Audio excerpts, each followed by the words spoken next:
Hey you, how's it going? My name is Ruby Price and you're listening to the 17th ever episode of Fresh from the Scene. Before this podcast really gets started, I'm just going to say if you do enjoy it, please share it on social media because you have no idea how much that helps out with analytics, getting the podcast heard by other people. You know, there's only so much that these podcast platforms will do for you as a podcaster, and unfortunately, that's just not enough really to sustain a low-level podcast like this is. And by low-level, I mean, I'm not getting paid for it. So they don't really care. But yeah, the things that we talk about in this podcast, I think are really, really important. And the more people that hear that, the better the message is going to be spread. So, but yeah, if you do enjoy it, make sure you share it on social media. If you give me a tag on Twitter or Instagram, I'll probably retweet it or whatever it is that the cool kids are doing these days. You can find me on Twitter at FFTScene, that's FFTSCENE, or you can find me at Rubes, RUUBEZ. I'm also over on Instagram at Rubes001, just because someone else already had at Rubes. I've moaned about this enough times as it is. I'm just going to get right into it. This is a podcast with fellow videographer Ian Coulson. I hope you enjoy it.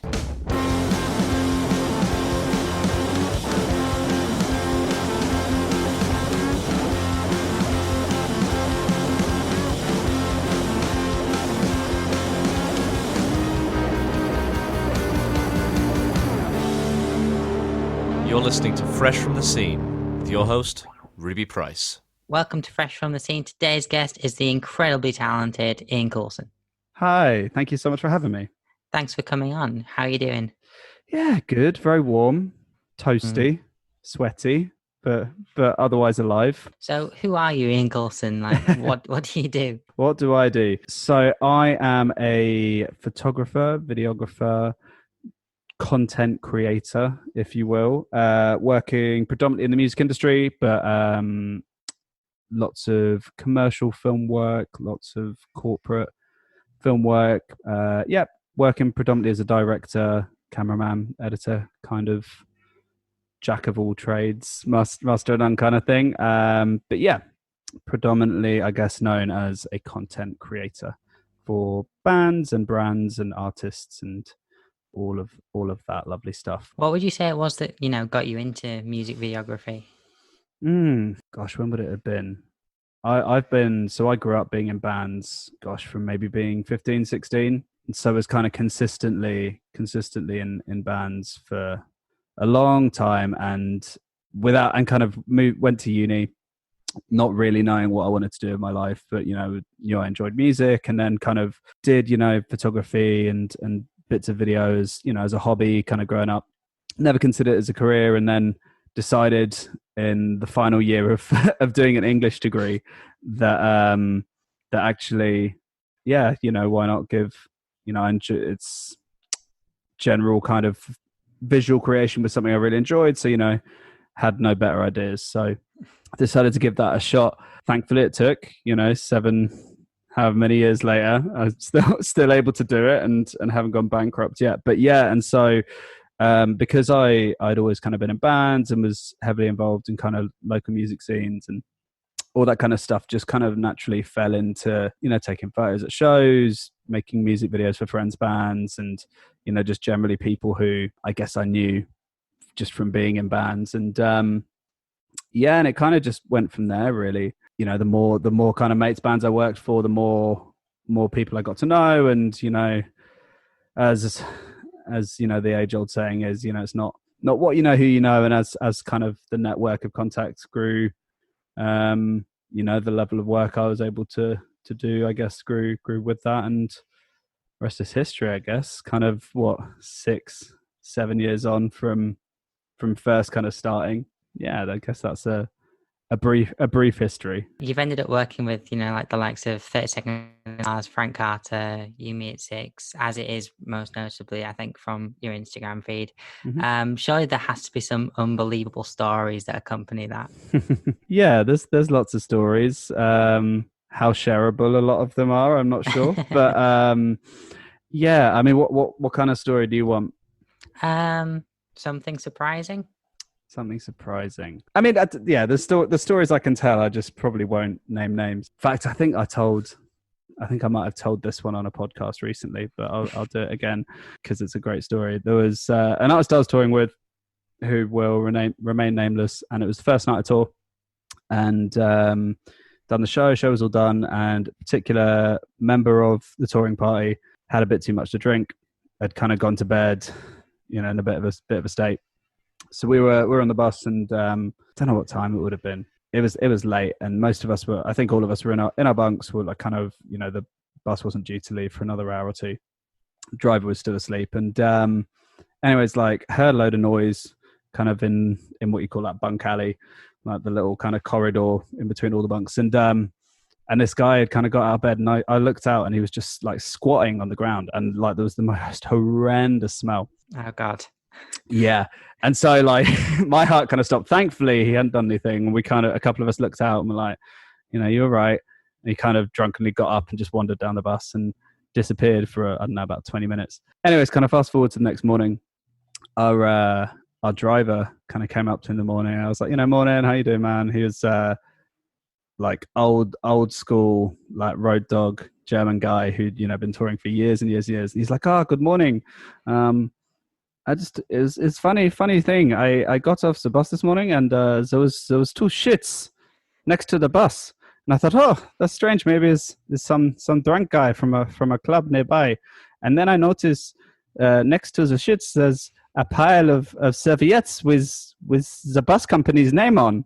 And so this guy had basically gotten off the bus and then used all a load of serviettes with the branding of the bus company on to clean himself up and left the evidence right next to it. So that was a good start to the tour. I guess you could call it a shit start as well. But yeah, you could. Well, depends on your perspective, I suppose, doesn't it?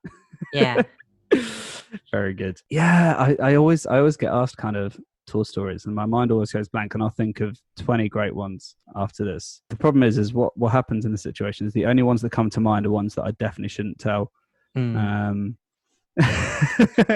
the ones that but then the problem is with that, those are always the best stories, but the ones that are worthy of a podcast. Yeah, exactly. But I get in trouble if I tell those stories. Like I mentioned, obviously, like you've been involved in As It Is, like even like as far back as Can't Save Myself, if not before, which is 2014. Before they had music out, I've been working with them. Yeah, I actually, before they had any music out, I knew Ben and Patty and Andy. Gosh, I knew Ben like through one of my housemates at the time, and got to know Patty through, I think it was through Andy, who was like guitar tech for a friend of mine's band or something like that. And anyway, so they were like, oh, like you're a photographer, can you do some promo shots? So I took their first ever promo photos before they had any music out, and they have told this story a few times, but there you go. It's not a tour story, but it's a band story. But the reason why the Blenheim Place EP is called Blenheim Place, you might know this, you might not. Yeah, I think I was at the Sheffield show where they said it. Yeah, I think it was on the acoustic tour where they did like Q&As, and I think they told that story a couple of times. But it's basically so Blenheim Place is a tiny little road in Brighton. Road signs obviously on EP artwork, which people have lovingly graffitied over the years, which is super weird. That's super weird for me that it's like become this kind of like travel haven. It's like a tourist spot that people visit. That's very, very weird to me. So yeah, we decided to do this photo shoot. There was this, it's now actually been turned into student flats or some sort of flats, really sadly, but there's the old Astoria in Brighton had been like falling down for years, and I'd heard like from a friend of a friend that there was a way to kind of sneak in. So I think Patty and I had gone to check it out beforehand, and found this way to get in. So we all kind of turned up, kind of had lights and stuff, and we went through this like abandoned theatre, basically, kind of taking all these photos, went up to the roof to get a few last shots, got those, and then I was like, oh, I just want to like take a photo off like the side, like, kind of classic Tumblr-esque kind of post, feet hanging off the side of a tall building. Got one of the guys to hold a light, and so just kind of took a couple of photos, and I realized after a couple of seconds that we were looking directly down through someone's skylight on a couple who were just getting into bed naked. So they obviously saw the flash going off, and we didn't and we saw them like looking up, and we're like, okay, we should probably clear out. We went down through the building and were met as we were coming out by this very angry guy. And I kind of, explained to him that, really sorry, didn't realize they were there. We're taking photos, showed him a few of the photos. It was fine. He kind of seemed to accept that and went off. That obviously wasn't good enough for his partner. He kind of went off, and we heard her yelling. And then she kind of came out with this massive walking stick and broke it over James, who is the original bassist. Yeah. Broke it over his back, and then proceeded to throw eggs at us as we climbed over this big gate. And then we went to a pub and won a pub quiz. And that was like our first, I remember Ben, as you say, it was like, that was like their first band story. And so that is why the Blenheim Place EP is called Blenheim Place, because that's the road all of that took place on, and where we thought we were going to get beaten up by a very angry naked couple. They weren't naked when they were shouting at us, but they were before that. I imagine that would have been like an even crazier story if they were. Yeah, that's true. I mean, I wouldn't put it past Brighton in general, but yeah. So yeah, I think for me, it's really cool. It's really strange, but it's really cool that kind of, slightly illegal activity kind of turned into like what it has. That people, the fact that people like travel from all over the world to like see that little street sign is crazy. It's crazy to me. Yeah, and I walk past it, like at least once a week. So it's very strange, but it's really cool. It's no secret that like I'm an As It Is fan, and I'm in several groups, and like it seems to be a sort of bingo to get a photo with the Blenheim Place sign if you haven't already graffitied on it. Yeah, of course. Yeah, and I've seen that, and been tagged in loads of photos and stuff over the years, and just like I say, people kind of just make it. It's become almost like a road trip thing where people come. It's not from just around the UK, but just like from all over the world. They'll like be visiting the UK, and they'll specifically come to Brighton to see it and to write on it. And it's like that's batshit to me. I mean, in the best possible way, in the best in the best way. It's just it's funny how things turn out. Yeah. Come to Brighton is the come to Brazil for As It Is fans. Yeah, exactly. Would you say that based on like how long you guys have worked together now, then you've essentially become their first port of call if they're in need of a videographer or photographer? Oh yeah. I mean, I think when you work with an artist, as long as I've worked with those guys, it just becomes this kind of symbiotic kind of relationship. They'd have to like specifically tell me like with touring plans if there wasn't budget or whatever to take me on a tour. Otherwise I'd just be kind of like, okay, I'll book that out in my diary. That didn't kind of any kind of question as to whether I'd be working, provided money and logistics allowed. But yes, and it just becomes, and that's one of the things I love about doing what I do in the music industry particularly, is you get to develop this really close relationship over time with the people that you work with, and ultimately I think that allows for far better work, and allows you to be as you garner trust with someone, and they kind of, because music is obviously something that's so personal. Any kind of art is inherently personal in some way, and this person is, or these people are trusting you with creating art to complement their art, and that's a big thing, and there's a huge amount of trust that goes there. And as I found that sometimes it happens from the off.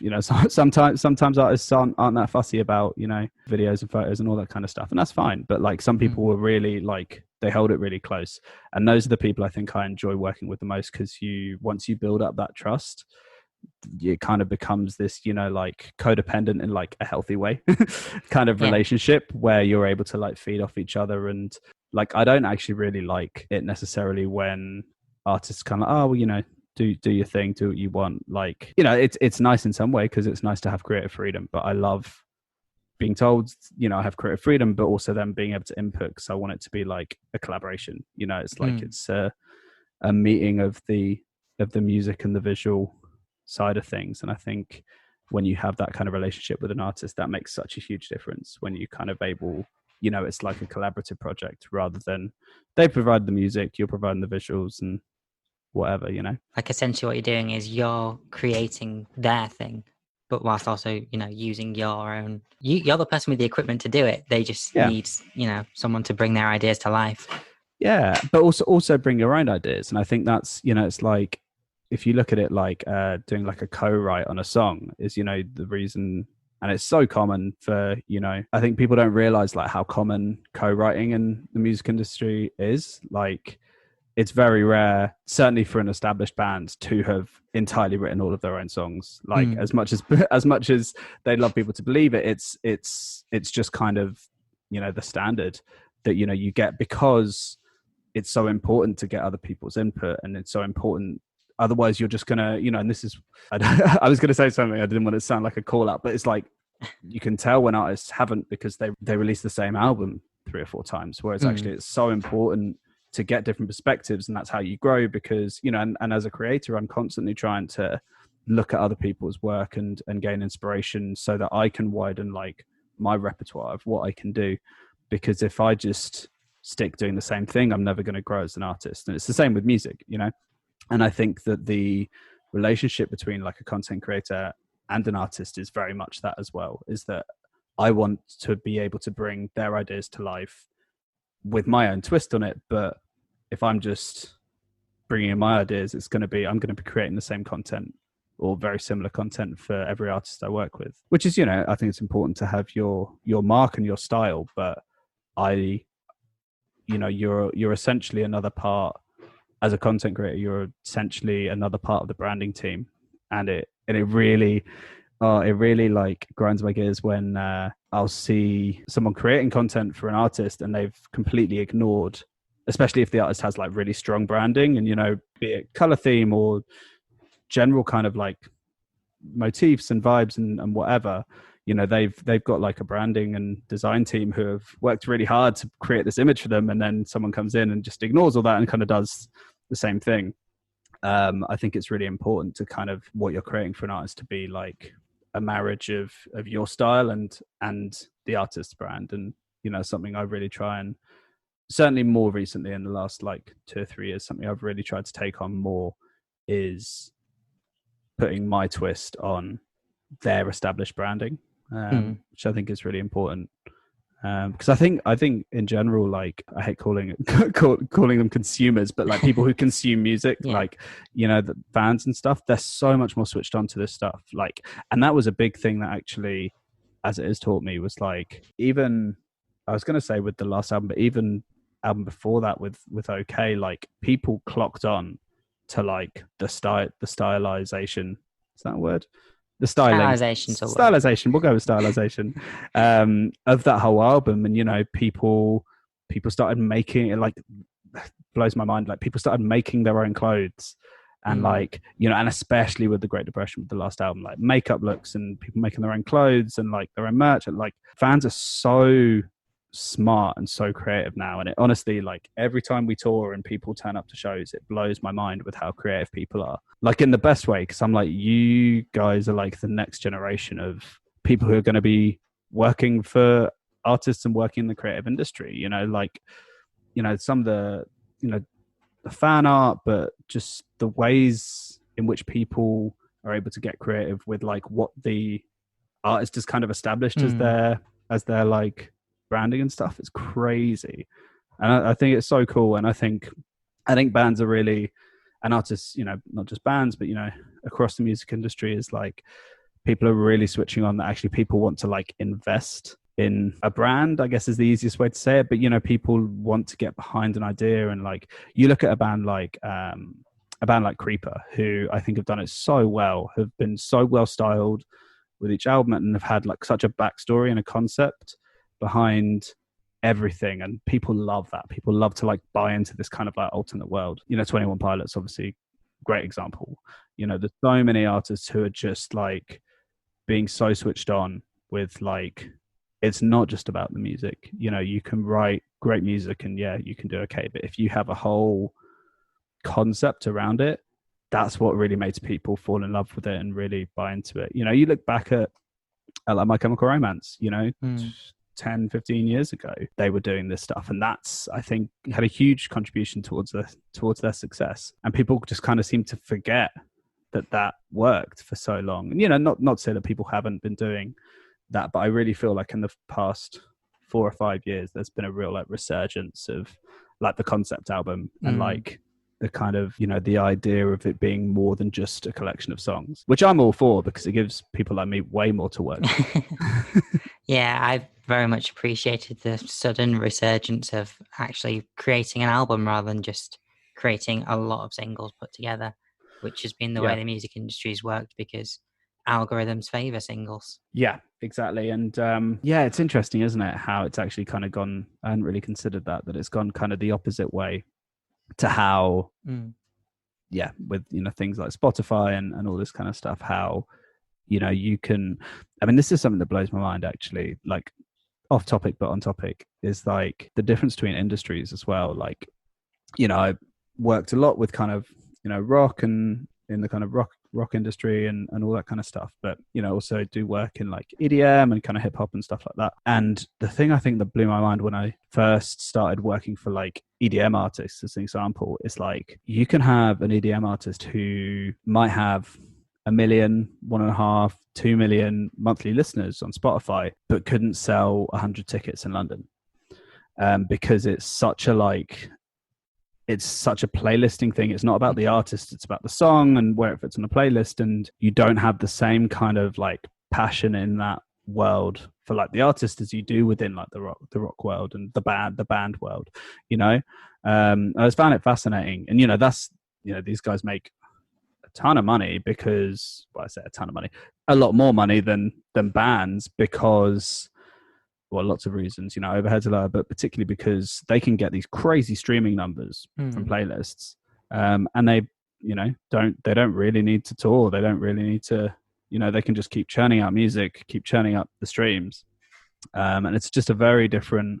I think it just surprised me how within the same industry of music, there's like so many different subsectors, and like rock is its own weird little kind of niche within that works so differently to a lot of the rest of the music industry. Yeah, it's interesting. So sort of like the same way that musicians could take like influences from other forms of pop culture, is there any sort of like other mediums that you take influence for with the videography that you're doing? Yeah, for sure. I mean, I like I kind of mentioned earlier, I'm try to make myself, even when I don't want to, I try and make myself kind of watch as much stuff as I can, and especially like outside of the normal realms of what would kind of make sense, like like obviously keep an eye on kind of other music like photographers and videographers, but a lot of my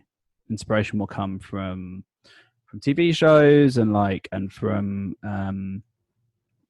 just general, like I love kind of like travel content in general, and just I love traveling and like wish I could do more of it, but just that whole kind of, there was like this whole movement, I guess like 3, 4, maybe 5 years ago, of like this kind of new like breed of like travel photographers and videographers, and they were doing this crazy it's gotten a bit tired now, but this whole kind of like what's now bled into like music stuff of like these crazy edits and these crazy kind of short videos, and I kind of like was aware of that and kind of started feeding that into my work, and then like a year or two later it's kind of the kind of music industry is like full of it, and it's like I said, it's become a bit tired, but I think it's so important to like look outside of like there's one of my favorite shows from like a filmmaking perspective is like the BBC's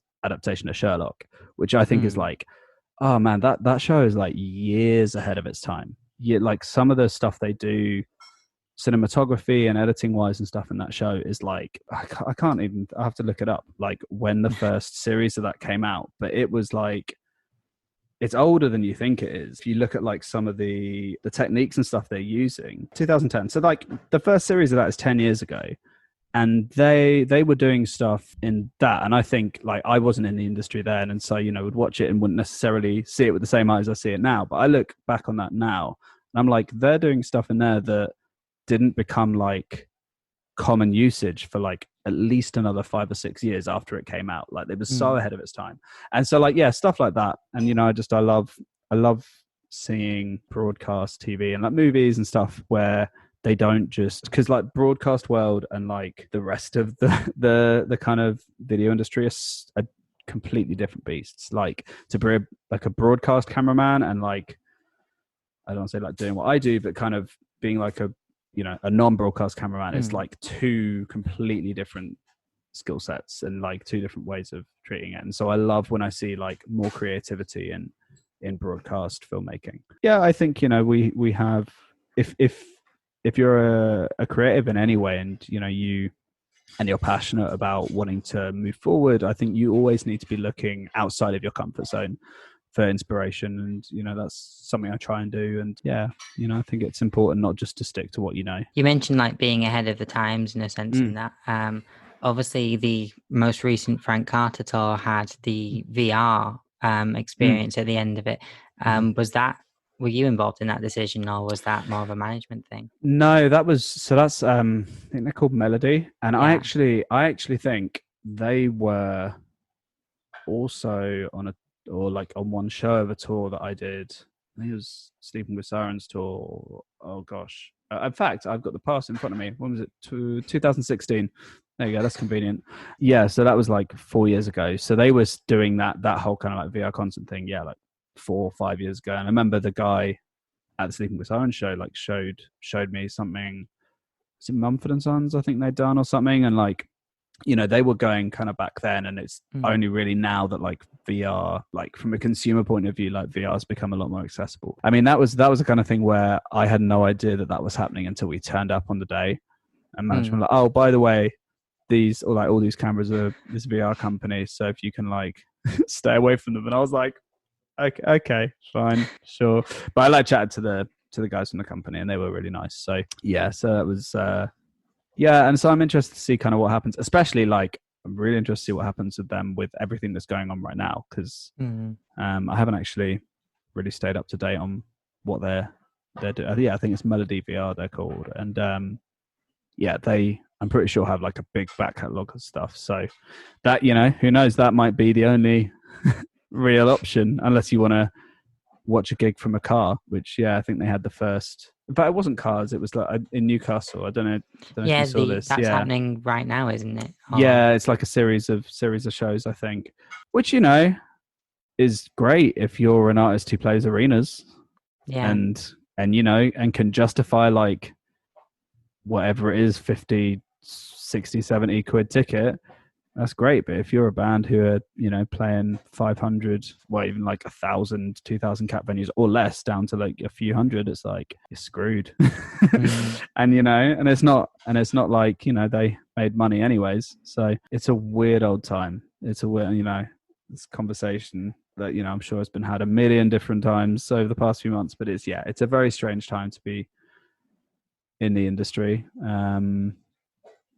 I mean, like I kind of said earlier, for me, thankfully, it's not all I do. Lots of other avenues as kind of a filmmaker that I can look into. But, I have lots of friends who that is their only work. They're front of house guys, or they're lighting guys, or they're guitar techs or drum techs or tour managers, or, whatever. It's like they have no other option. Yeah. Like I live with a music producer and front of house guy. And as soon as lockdown got announced, his entire income source just got cut off entirely. Yep.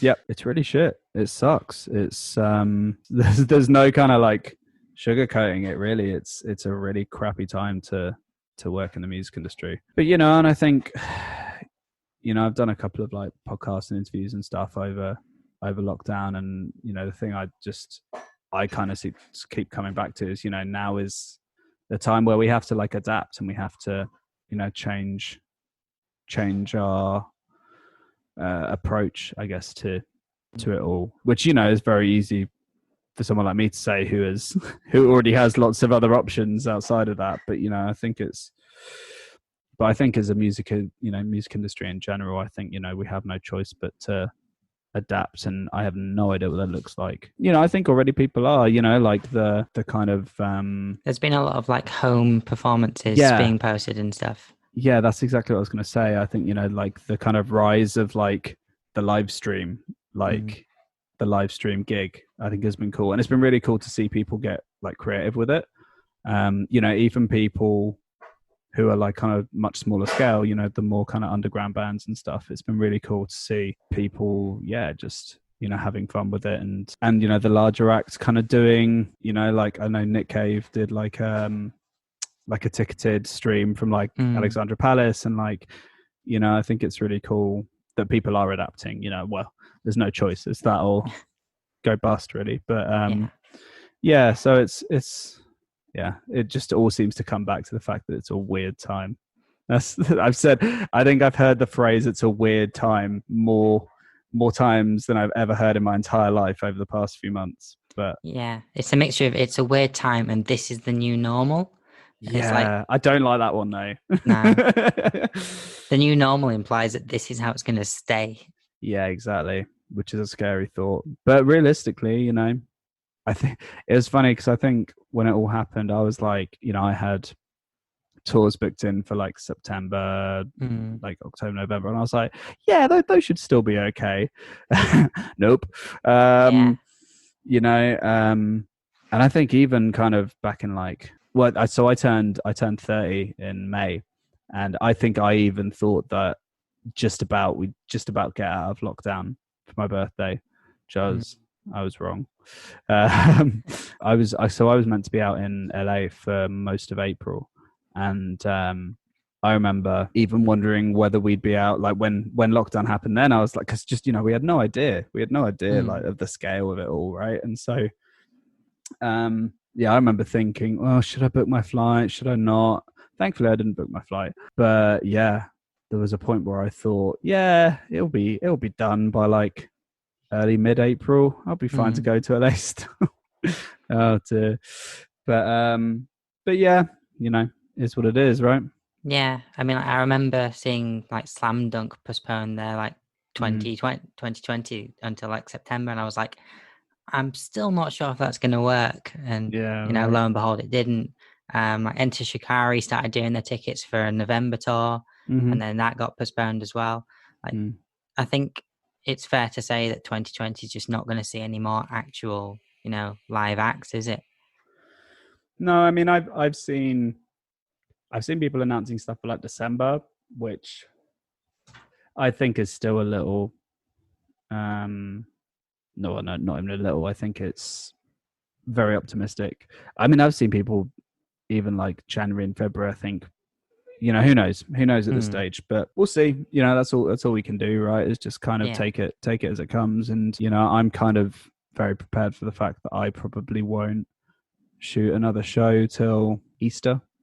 Yeah, quite possibly, at least. We'll see. Who knows? I mean, especially with America, I think I don't think I'll be doing another America tour for at least a year and a half, because I mean, it's a whole different ball game over there. I'm hoping America sort themselves time so that My Chemical Romance can go ahead next year. Yeah, that'd be nice, wouldn't it? But I think I think the bottom line is it's just like it's happened now. It's happening. We just gotta, like I said, I think you just gotta try and be positive and move forward and look at how we can adapt and what we can change and what we can do that's different and new. And like I say, thankfully for me, there's a whole load of other industries that that need what I do still and still do exist. So it sucks, because obviously when I first started touring, like it was basically like paid holidays. Like I could earn a lot more money doing all the other work that I was doing, because I was kind of full time as a filmmaker for at least a couple of years before I started touring, and it was just something I really liked doing. It wasn't so long as I wasn't losing money or so long as I was getting paid something. Certainly at the start, it's like it was fine, and then it kind of developed into being more of an actual career path over the years. And it's still always been something that I've done because I love doing it rather than specific, I'm like, I have to make money, because I've always had other lines of like business to do that, that sure I might not enjoy as much, but at the end of the day, a job is a job. And so it's a weird one when it's something that you love doing, but you still have to remember that it's a job. And it's the only way way I can pay rent and buy food and do all that stuff that we have to do as humans. And I think it's still true. Is like I am excited. I'm excited for the ways that it's going to change the industry and in the interim, but also when it comes back. And I think it has the potential to like be a shake up that could be a good thing. If like there's this whole is it We Make Events? Yeah, I think it's We Make Events. The march that was happening the other day. But I mean, it's a whole kind of like big campaign, for people like myself and obviously all the people I work with, that I think, there hasn't been any big breakthrough yet, but I do believe there will be.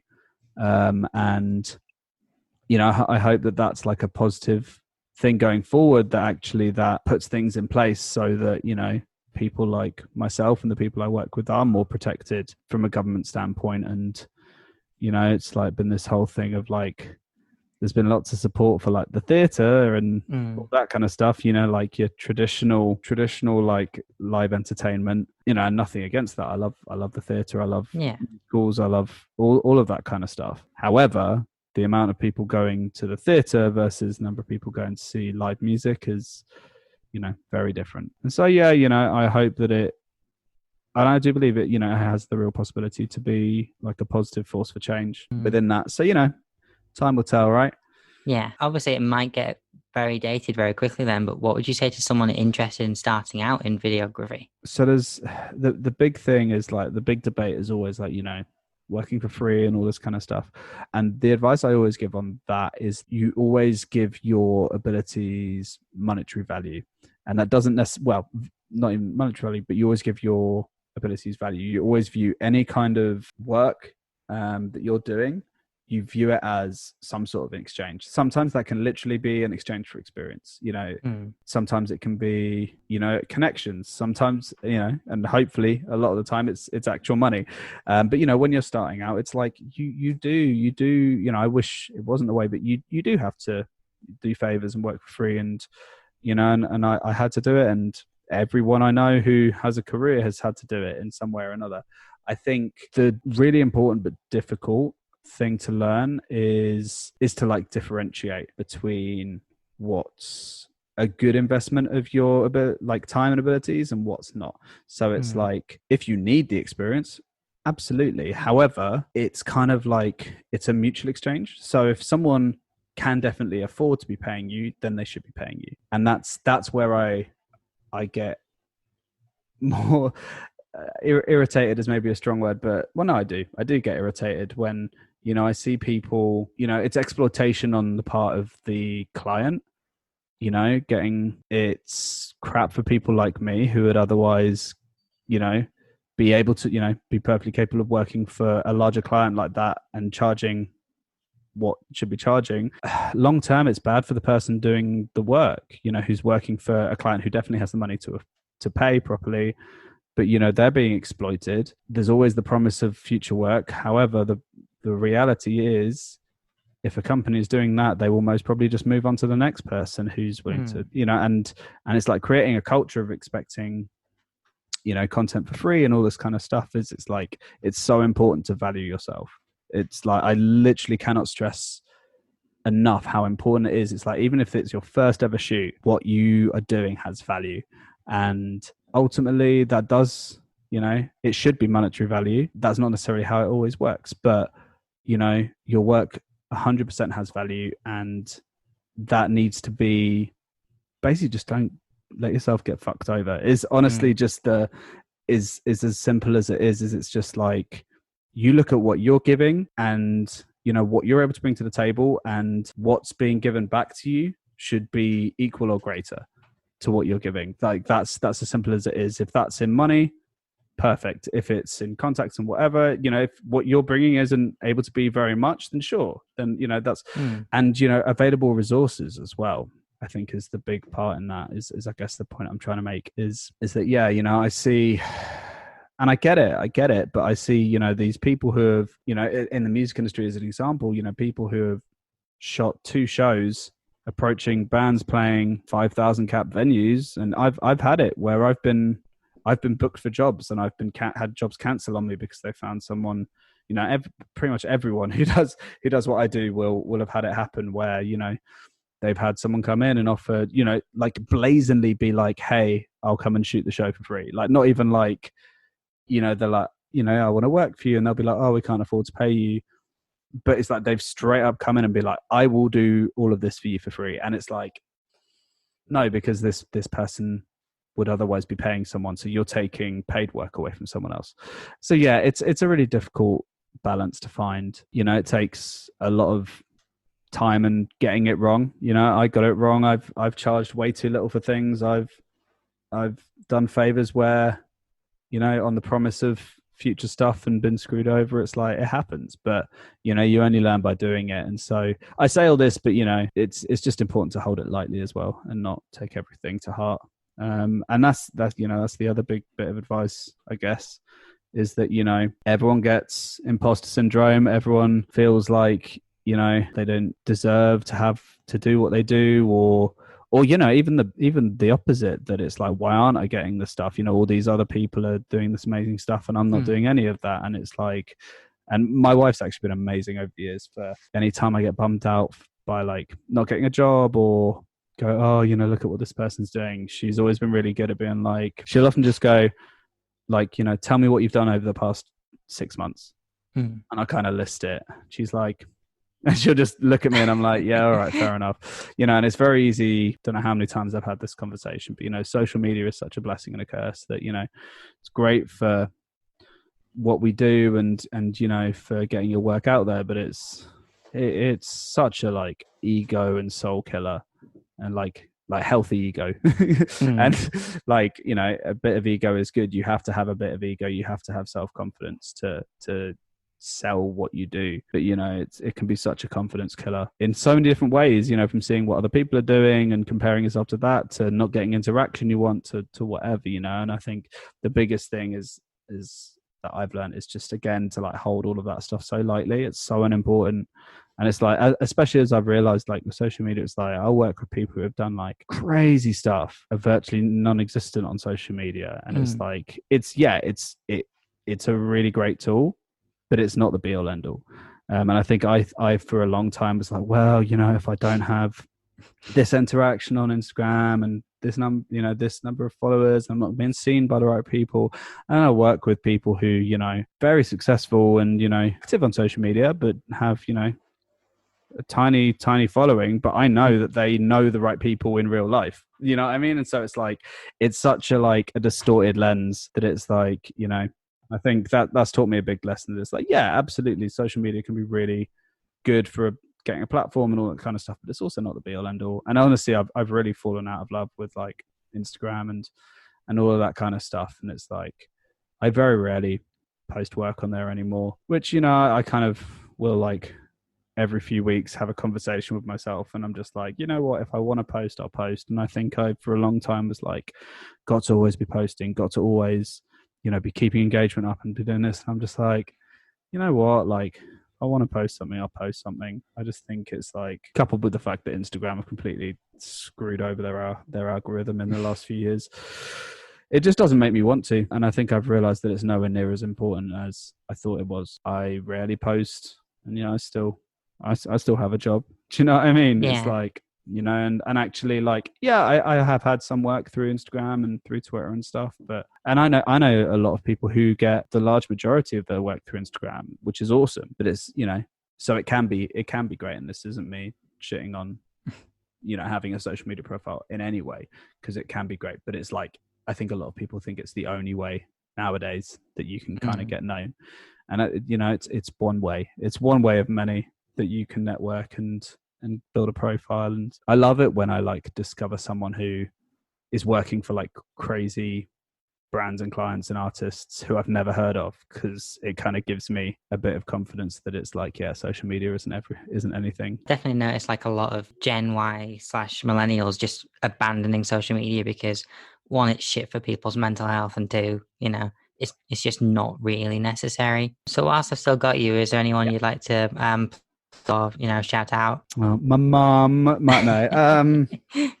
Shout out. Yeah, I guess just like colleagues, general creatives that I have a lot of respect for, and people. I guess we'll just do a list of people who I think deserve attention. Who we got? I mean, we got a really good friend of mine, Jenny McCord, who actually shot my wedding. But yeah, Jenny's amazing. She's been a long time friend and is honestly, in my opinion, I think one of the most talented photographers that, not just in the music industry, I just think in general, she is just the most insanely talented person. Yeah, so she's working predominantly with Ellie Goulding at the moment, which is awesome. And the stuff she does with Ellie is incredible. Matty Vogel, another good friend. We worked together on 30 Seconds to Mars. He's now with, again, all these people I'm saying are working with these artists. They're not, because there's no no shows happening. But yeah, Matty now works with Billie Eilish, and like it's crazy because it's like so many people that I've kind of like grown up like through the ranks in the music industry with, like they're all working for these like crazy big artists now, and it's really cool just to see people like getting what they deserve, like in a good way. Well, there's a whole load of like guys in the States who have been in like crazy stuff. Like there's a guy called Gibson Hazard who like everyone's gone mad for, and he's a very, very talented guy. There's a guy called Spencer Miller who's really cool. Jack Bannon, he's great as well. Yeah, there's just so many, and there's so many young people. Like I said, like I just turned 30, and thankfully there are a lot of people kind of my age kind of doing what we do, but like there's just so many, like I say kids in the least patronizing way possible, but people who are like 10 years younger than me who are like coming in and just doing stuff that like blows my mind. And it's really cool just to see so many like young, like hungry, creative people doing the most crazy work. And I think it's a bright future. I think it's an exciting time, and it gives me drive as well, to try and makes me sound so old, but like to try and keep up with kind of like all these new kind of like young guys coming in. I'm not even that old, but it's great. I think there's such a like big like network of support within, I have so many friends who just really support each other and really try and grow each other like in a healthy way. And I think, especially because I think especially within the touring industry, it's like you can't be part of touring crew and be an arsehole. I mean, you can, but generally speaking, you won't last long, and so it's like, which is nice because it means that generally speaking, it gets a bit different on like big arena tours where you have like 50, 100 crew, but like especially on kind of like anything up to like 2,000, 5,000 cap venues kind of thing, it's like that you're generally going to be around really nice people, because when you're on a smaller crew of 10 15, no more than like 10 15, it's like you all need to get on. And for the artist, for the band, it's like if you're not surrounded by people who you get on with, it's going to be crap. You're stuck in a tiny box together for 4-6 weeks at a time. So yeah, generally speaking, you don't tend to meet too many people who are kind of bring that negative energy. So it's nice. And if people want to find you, to see examples of your work and stuff, where do they go? Well, as I've said, I barely post on Instagram, but I am going to start trying it. Now I've had a bit of chilling out. I'm going to start doing more personal work and stuff again. So work's starting to trickle back in, but yeah, I'm going to start actually trying to create again. So yeah, Ian Coulson Media on Instagram and Twitter. I'm currently redoing like my show reel and website and stuff, but that's theicmedia.co.uk. Yeah, that's me. Well, thank you for coming on the podcast. You're so welcome. Thank you for having me. Yeah. And have a good rest of your day. Yeah, you too. Thank you so much, Ruby. Thanks. You're listening to Fresh from the Scene with Ruby Price. Thank you very much for listening. I hope you did enjoy that. If you did, share it on social media. If you're listening to this on Apple Podcasts, you can always scroll down and then go and leave us a nice little review. That would really, really help out the podcast, actually. If you haven't done that already, it will boost the podcasts as far as analytics and algorithms are concerned so much. And, I would be forever grateful. Hopefully there'll be another podcast for you to listen to in a week or so. If not, just keep an eye on the socials and it will let you know when something else is happening. As I said, you can find me on Twitter at FFTScene, that's FFTSCENE, and there will also be links in the description to Ian, who, thank you so much, Ian, for coming on the podcast. It was fantastic having you on, and I hope to see you again in the future filming for one of my favourite bands. But to you, the listener, I'm just going to say goodbye, and I will see you next time.